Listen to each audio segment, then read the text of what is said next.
Hi friends, welcome to Harmony Hills Home and Garden. I'm Jenny and we're gardening here in Baltimore, Maryland, Zone 7.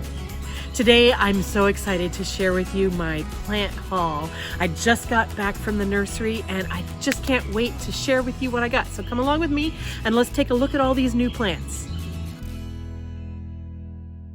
So you might remember very recently I went to a local nursery called Frank's Produce and Greenhouses, I believe is what it's called. And that day I didn't buy anything. I used all of my willpower and I kept my hands out of my pocket, out of my wallet. I didn't bring anything home that day. Today, my patience has paid off. I've got a lot of great plants for my garden, some annuals, some perennials, and a few vegetables. And so let me share with you what we've got. I'm gonna carry these up to the porch and we'll go through them all one at a time.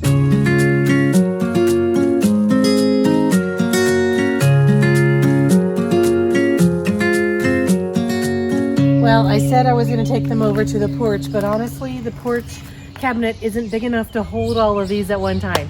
So I brought home quite a collection of plants today, all different sorts of things. So I'm not sure where I'm going to start. Okay, so I'll start first with, well, first of all, Frank's Produce and Greenhouses is a local grower, and they also bring in things that other growers have made. They have a smallish collection of perennials and shrubs and very few trees, but they do have some. But what they're really known for is their 8 long row greenhouses full of annuals. They bring in tropicals from the south and then they grow a bajillion, it seems like, of flowering annuals and foliage accent plants and things like that. Also vegetables, tons of tomatoes, tons of peppers, and then all the other vegetables as well. And so they're really known for their annual stuff and their vegetable starts. And so that is probably, in my area, is probably the best place to buy annuals in large quantity, large selection, and for pretty good prices. So let me just start with the annuals that I got. They do grow some proven winners plants there. They grow other what do you call them, I guess, plant companies, like Ball and like Wave Petunias. Anyway, they have other brands of annuals as well as, actually their proven winners line is pretty limited. So if you're into a specific brand of plants, they may or may not have what you want. Anyway, so today, let me just start with this because I keep playing with it. This is the first ever time that I have bought an annual grass for my garden. I've never done it before, but this Prince Tut Proven Winners grass, it has really caught my eye in the last couple of years because it grows these long, tall stalks with this really interesting frond of grass at the top. It's in the papyrus family, actually, so it can take really moist soils, which I'm not sure I have moist soils. So actually, I'm not entirely sure I'm going to be able to take care of this very well because it does want to stay wet, I think. It says normal water, but I think it could handle a little bit wetter water. So anyway, I thought I would give this a try. Proven Winners also has one called King Tut, which is a bigger one. This one gets to be 3 to 4 feet tall, so that's pretty tall. It's only 1 foot tall right now. I think I'm going to find a container to put this in and surround it with other flowering annuals, and I'm going to probably put it right here, right by the patio, in the center of where I currently have irises and daylilies, but there's a hole in that flower bed where there's nothing happening. So I think I'm going to find a container to put in there and put this as the star of the show in the center. So that's exciting. Okay, and I can't spend this much time on every single plant or this video will be 4 hours long. So let me get moving. Okay, let me start with some vegetables. I got some kale. I got 2 4-packs of kale. Oops, and this is red. It's called Scarlet Boar kale. And I am getting this not so much to eat as I really want to have this for red foliar accents in the garden. Also, these will draw pests off of my broccoli. So I'm going to plan to put this down into the backyard in maybe 2 different places, maybe one place, or like spread it around so that it can draw those bugs off the broccoli and be some purplish reddish accent color in the garden. Right now I have quite a bit of green. I need more red, I need more purple, and I need more chartreuse colors. So when I went to the nursery today, that's what I had in my mind. I have plenty of green throughout the garden. I need to be focusing on chartreuse, which is yellow, and red or purple foliage. So that's why I picked these up. And let's see, what other vegetables? I decided to try growing some green beans. These are bush beans. I'm not sure where I'm going to plant these yet. They do want full sun. I don't really have full sun to offer them, but maybe I'll just put them right up here alongside this hosta row beside my roses. Why not? I put my peas and my tomatoes and what else did I put in the garden? I put strawberries just straight out. So I think it's totally fine to put vegetables in your mixed borders, and so maybe I'll put these right here. Or maybe not. I don't know. We'll see. I got a 4-pack of habanero peppers, so we're going to give those a shot. These may go into containers, maybe. Or maybe in the ground. Not sure. I think that's all the vegetables that I got, but I also picked up a lot of herbs. I have in mind that I want to do a container herb garden in my courtyard area. I have some oregano in the ground. I have some, I believe, sage. The sage might not be there anymore. So it's kind of a Mediterranean style feel in that courtyard because of the brick. It gets full on hot sun in July and August from about 11 in the morning until about 1 in the afternoon. So that 2-hour time frame right in the center of the day gets straight down baking sun. The radiant heat off of the house and off of those bricks makes it really, really, really hot and dry in there. So I'm thinking an herb garden will be fun. So I picked up a few things. Some golden sage because I liked the color. Some variegated oregano because I liked the color. Let's see, some lemon balm because it smells so good.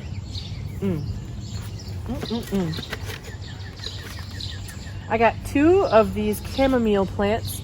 I'm not sure I'm not sure I'm going to put these into the herb garden. I might put these into the flower bed. I want to see what chamomile looks like in the garden, and I might plant more of it in the future. So this is a trial to see if I like it. Alrighty. Some golden oregano because I liked the color. So I thought that this, actually, golden sage and the golden oregano looked really nice together, and then I'd be able to put another green right beside it, and that would be a nice combination. So the lemon balm with the chartreuse of this oregano and then this sage is going to be a really nice combo, I think. And then I picked up 3 4-inch pots of the red Rubin basil. And I decided this is probably going to become more bedding plants for purple foliage into the mixed border. So these probably won't go in the courtyard either. So really it's just come down to these 4 plants here that I'm going to put into a container garden into the courtyard. Yeah, I think that's all I got out of the vegetable house. So I'm going to set this aside. Okay, now let's talk about my annual selection. Actually, I am not a huge fan of flowering annuals. I don't know why. I don't know why. So things like petunias, geraniums, vinca, some of the other very floriferous things that just bloom all summer long that so many people love because they bloom all summer long. I like them, maybe a couple of pots in containers around the yard, but I'm not really a big fan of bedding annuals. I think it's probably because when I started gardening, I couldn't afford enough bedding annuals to really make an impact in my garden, and I always felt like they were these little paltry, I could afford to buy maybe 6 annuals back in the, when I was young. And so I bought those 6 and I put them in the garden, and they never really performed the way I had it in my mind. And it's because I didn't have enough money to buy enough annuals to really make a visual impact. So I think that's a holdover for why I don't like to buy bedding annuals. So you'll see in my annuals that I bought, I didn't really get a whole lot of like petunias or impatiens or begonias or things like that. So what did I get though? All right, so one thing I did is I picked up two different brands of Bacopa. This one is, let's see who the brand is here. This is a ball plant. Ball is the company that makes this plant. This one's called Megacopa White. That's that. And then this is Proven Winners. And this is the giant snowflake. So these are the same type of plant. They're both white and they have incredibly similar leaf shape, leaf texture, plant. The whole overall plant looks really, really similar. And so what I'm doing is I'm going to put these in exactly the same spot with the same conditions, the same nutrients, the same soil. And I'm going to kind of run a test and see if the Proven Winners beats the ball or if the ball beats the Proven Winners. Okay. So I told you I was really in the market for purple and chartreuse plants, and I wanted, to add those colors throughout the garden. So actually, and when I talked to my husband, Dave, about the fact that I need to be looking for some more red or purple foliage for over here by the porch, he mentioned what he calls airplane plants. Airplane plants. I don't know where that name comes from, but what he's talking about is this. These Purple Queen Secretia. I don't know why he calls them airplane plants, but this is what he means when he's talking about airplane plants. And these are these purple foliage things. It's trailing. It has purple foliage and bright pink blooms, and it wants to be moist. So these will spread to be 12 to 18 inches wide, 8 inches tall. So he mentioned that he likes airplane plants, and so I got him some airplane plants. So I think I got 3 of them. So I'm just going to pick a spot out there somewhere and just plant these and let them be an homage to Dave's plant selection. Okay, and then along the lines of chartreuse foliage, I found this. I don't know what this is. I've never grown it before. It's actually called Chartreuse is the plant name. It's the variety name. And it's Alternanthera. Alternanthera? I don't know.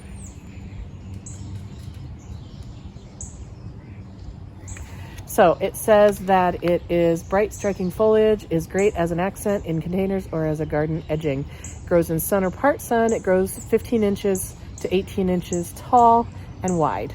So these will be a nice chartreuse bright spot in one of the shady areas where there's already a lot of normal green color, or maybe this would go nice with the chartreuse color.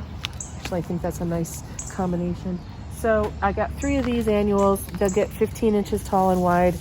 And it's hard to imagine that with them starting this small, but we'll give them a shot. I don't know. Never grown this before.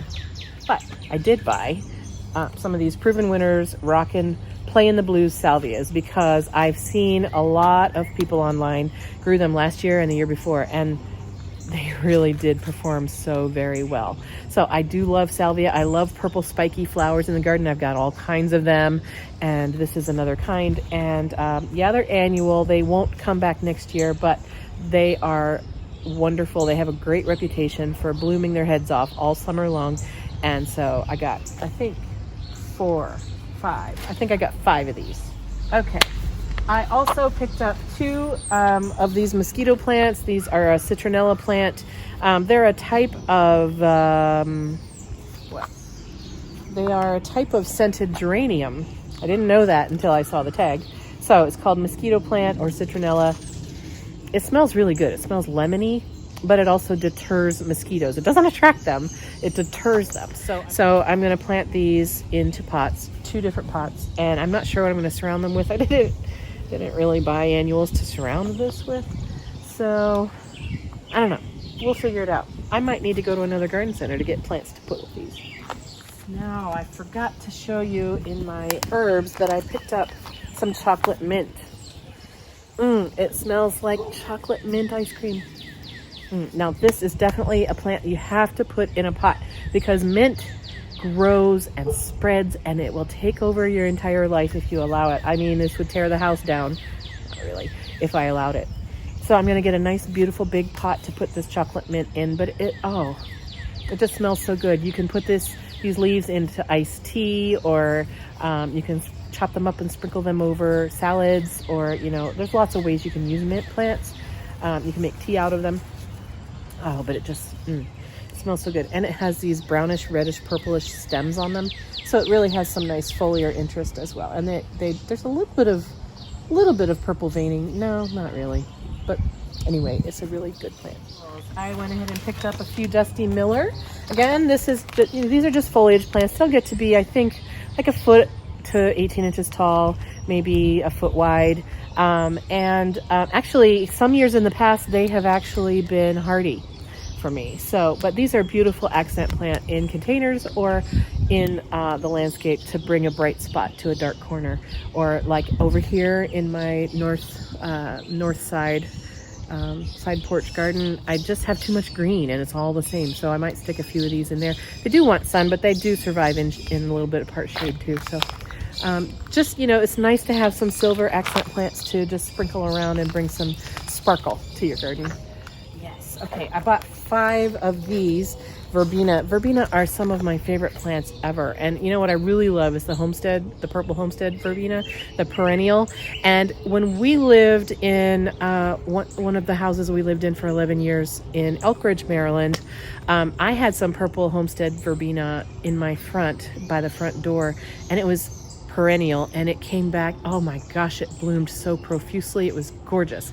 And then we lived 2 years in Raleigh, and I had some down there too, and it just mounds and mounds of massive purple blooms all summer long. They were just my favorite plant. And since we've lived here these last 5 summers, I have not been able to get that purple homestead Verbena to return for me as a perennial here. I've tried it 3 different times, and all 3 times I've put in like 6 or 8 plants in a nice big mound, just like I had in my other 2 houses, and it won't come back. It doesn't survive the winter. So I decided not to go with the perennial version of Verbena this time. I decided to go with the annual, and I picked up this Firehouse is the color. It's a lavender. And so I'm looking forward to having a nice mound of annual Verbena this year. I might get brave and try again that purple homestead and see if I can get it in a more sheltered spot somewhere here in the backyard so that it would come back for me. But so far I've tried it out front, and it won't survive the cold out there. I don't know why. So I got 5 of these to make just a small stand of them. And here's the pretty color. Isn't that nice? Really pretty purple. They had one called Grape that was a darker purple, and I decided I liked the lavender better. Okay, and now we're down to perennials. Now, I picked up a bunch of perennials that some of them I've never grown before, and I do enough reading and watching videos and watching TV shows about gardening that I've been exposed to the existence of a lot of types of perennials that I've never tried. And so I have this mental list in my head of all the perennials that I would like to try someday in my garden. So some of these come from that list in my head. So let's see what we got. We got, I think 3 of these. These are Angel's Blush Campion. I've never grown Campion before. The tag says it's a Lychnis coronaria, Angel's Blush Campion. There we go. Plants form a low mound of felted silvery gray leaves. Felted silvery gray leaves. It's very reminiscent of a lamb's ear, but I don't think it spreads like a lamb's ear, but let's see. Low mound of felted silvery gray leaves, and they bear upright stems with loads of round white flowers. There they are. With a blush of baby pink in the center. It attracts butterflies, and the flowers are excellent for cutting. So, Angel's Blush Campion. I've got 3 of those.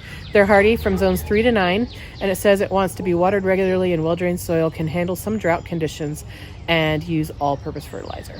All right, and it gets 2 to 3 feet tall and 16 to 20 inches wide, and it blooms in full sun in the summer. Now, okay, the other thing about these perennials that I bought, and actually most of the annuals too, pretty much all of them want full sun. I don't really have full sun. So, you know what? When you have a garden with mostly part shade, part sun conditions, you just have to buy things and hope they work out. And you learn by trial and error which ones work and which ones don't. And that's how I learn as a gardener. It costs a little bit of money to buy plants that end up not working out sometimes, but sometimes they work out great. So it's just, I just see it as the cost of my hobby. And I am fortunate to be able to accept that as a, just a cost of doing business in my life. So I know not everyone is that fortunate. And so I'm definitely grateful. And I got 2 of these because they didn't have a third. Leucanthemum maximum real charmer. These are a daisy flower, and these are interesting. They're called real charmer. They've got interesting flower forms. These are hardy in zones 4 to 9. They get to be 18 to 24 inches tall. They want to be in the sun, and they like normal water. So, Shasta Daisy, real charmer. We're going to see how those do. They have a little bit of yellow frilly center, a darker gold middle center, and then the outside leaves are a buttery, soft and white, ivory kind of colored daisy petal. So, also got 3 of these. These are golden Jubilee Hyssop. So these are going to have the purple flower spikes that I like so much. These are a drought-tolerant plant. They're a butterfly and bee attractor, and they get to be 2 to 3 feet tall, 18 to 24 inches wide. They want full sun. Again, I don't have full sun. Zones 5 to 9. And the reason I picked this one in particular is because of its chartreuse gold-green foliage. Again, I've been looking for this color to add some varied interest to the garden. So I got 3 of those plants, and they should make a nice little chartreuse with purple spikes butterfly attractor in the garden. I got 1 of these. This is an Agastache raspberry daiquiri.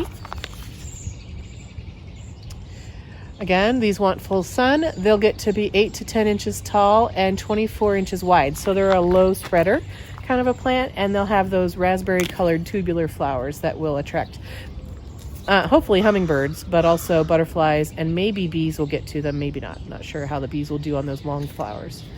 They're hardy in zones 5 to 10.